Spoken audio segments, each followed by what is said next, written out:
Io ho visto i carabinieri verso le 8:15. Stavolta sì, sono proprio passati vicini. Speriamo bene, dai, che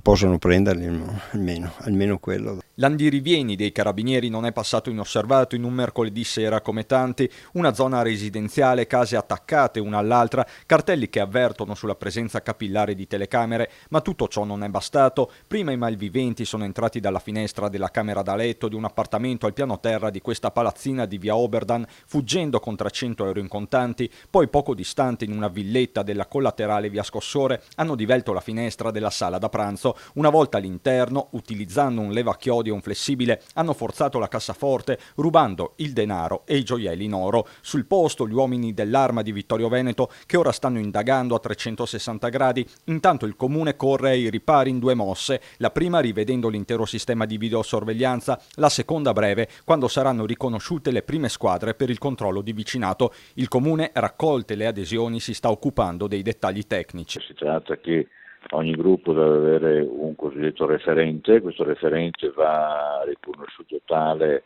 dalla prefettura, dalle forze dell'ordine e deve essere formato. Intanto i cittadini, soprattutto i più accorti, si stanno attrezzando. Sul mio appartamento ho una porta blindata e anche un allarme, e poi ho anche la polizza, ovviamente la polizza furto. Cosa che qui secondo me scarseggia dai proprietari perché si ritengono forse immuni. Anche il nostro amico a Revine, per dire una villetta, 1 anno e mezzo che ha messo l'allarme, lui non l'ha mai avuto perché si fidavano, non succedeva niente. Adesso è un disastro nelle villette, specialmente nei condomini anche, ma nelle villette isolate è un macello.